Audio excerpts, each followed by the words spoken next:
Oke teman-teman, saya lanjutkan lagi. Jadi kalau tadi saya menjelaskan di PPT nomor 4, di situ sudah diketahui bahwa eh, ada dua jalur ya, ada periferal dan sentra persuasi. Kalau teman-teman lihat di PPT terakhir saya, di situ sudah dijelaskan bahwa semak untuk low yang rendah itu ada di kanan dan yang tinggi dia ada di kiri. Nah, untuk yang persuasive communication, untuk yang dia uh, low, dia akan melalui peripheral cues atau jalur periferal, di mana kalau orang sudah masuk situ, dia bisa jadi ada dua kemungkinan, yaitu adalah no, perubahan, menolak bujukan, atau tidak ada perubahan, ataupun ada tetapi rendah perubahannya. Nah, sedangkan yang dia memiliki dia berada di jalur yang high atau sentra periferal, dia akan memiliki motivasi, dimana kalau motivasi itu dia lancar, maka dia akan uh, bisa untuk memprosesnya. Nah, jika tapi ini masih ada kemungkinan untuk dia masuk ke ranah peripheral cues begitu. Nah, kalau dia able untuk uh,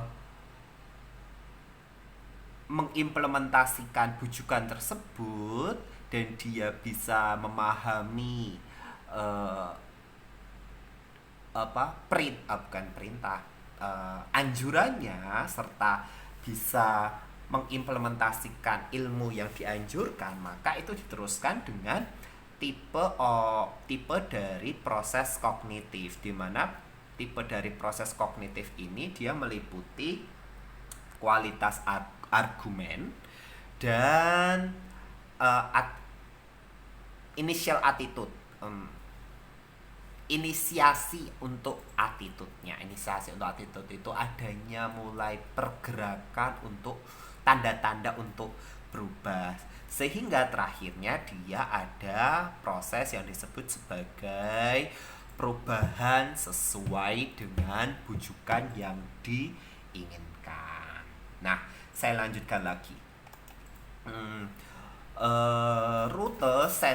Rute sentral ini dia diketahui sebagai pesan akan dikirim melalui rute pusat, dia harus lurus ke depan dan lengkap.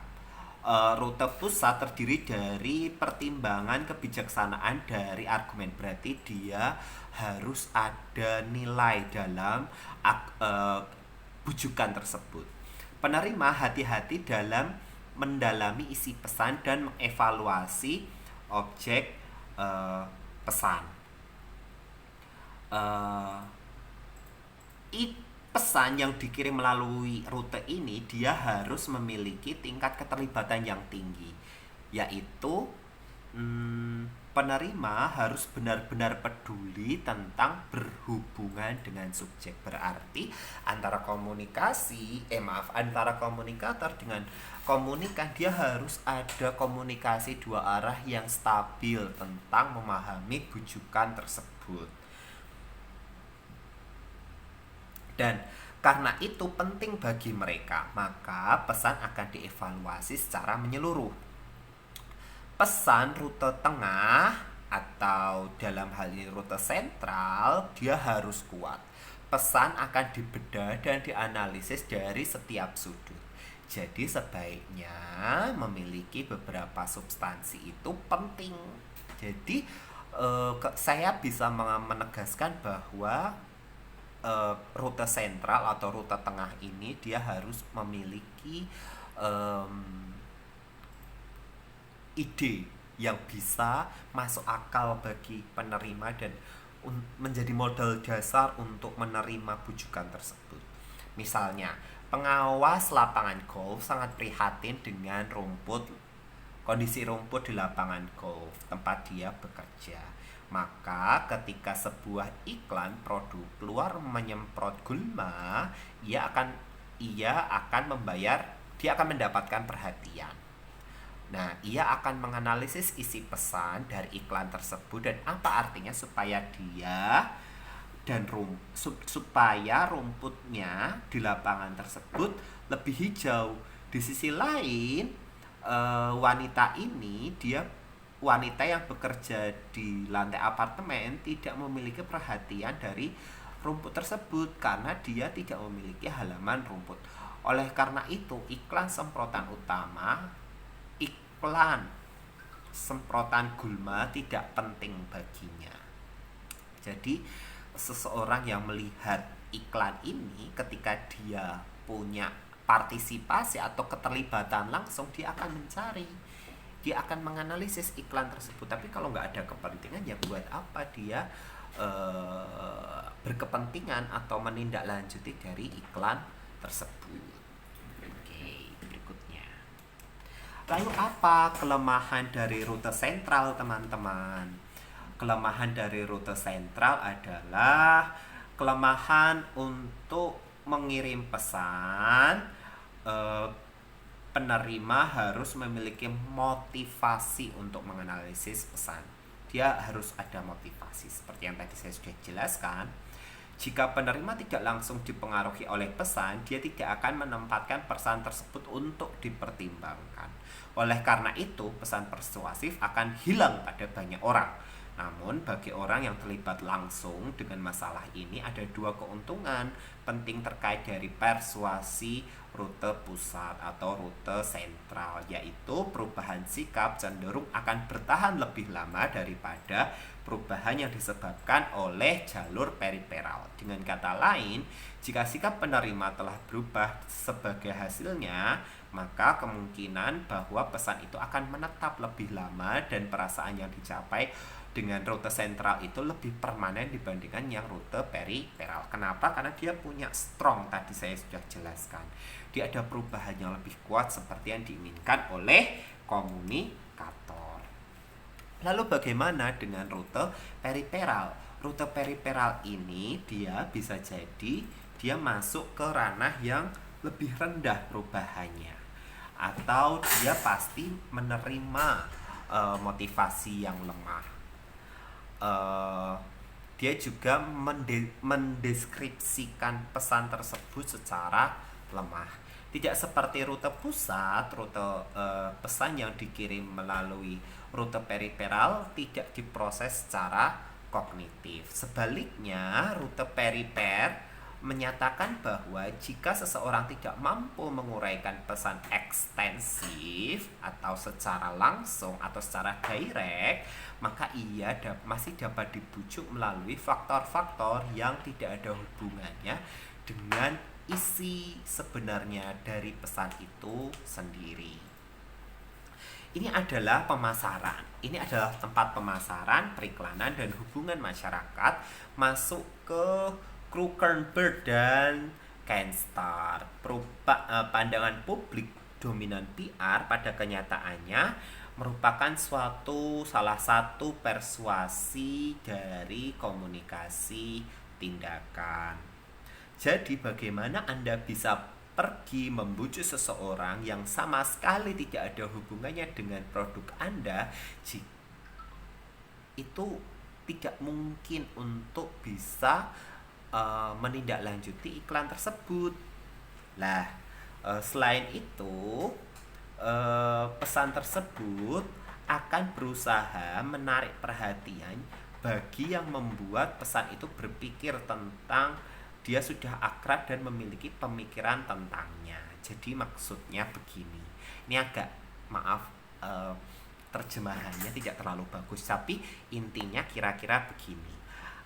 Kalau tadi dia tidak memiliki keterlibatan dengan subjek yang dengan objek yang sedang dibahas, dia tidak ada signifikan kebutuhan di situ untuk menindaklanjuti pesannya. Begitu intinya.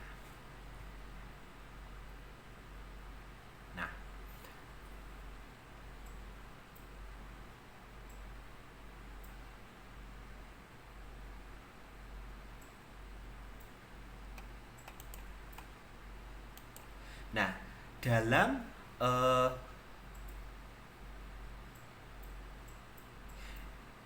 dalam rute sentral paling tidak teman-teman terdapat beberapa hal yang pesannya dia bisa dievaluasi.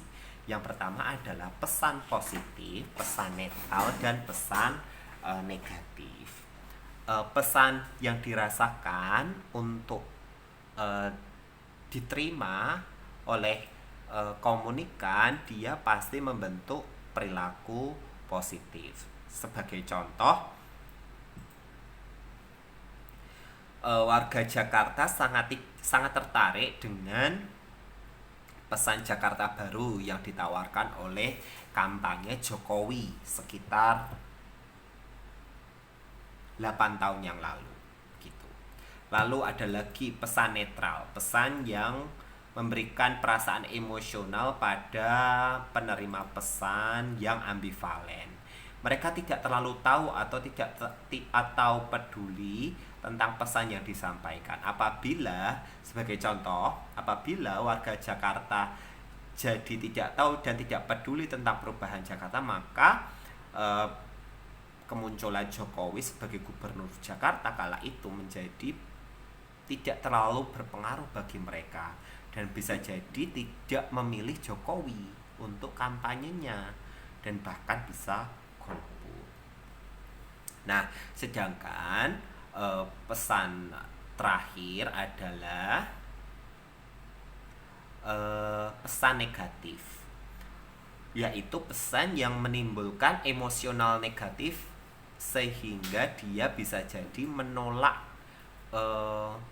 pesan persuasi yang disampaikan.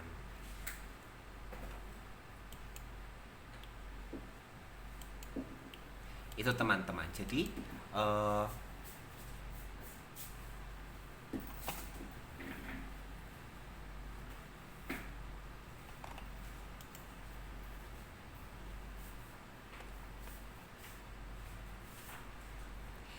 teman-teman, di dalam kita memahami ini, maaf ya, judulnya harusnya tipe pesan-pesan ELM, bukan tipe pesan-pesan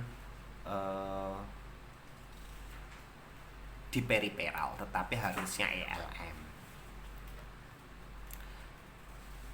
Nah, untuk tipe argumen sekarang, tipe argumen itu dia terdapat, apa sih yang dimaksud dengan argumen di sini? Menurut Petty dan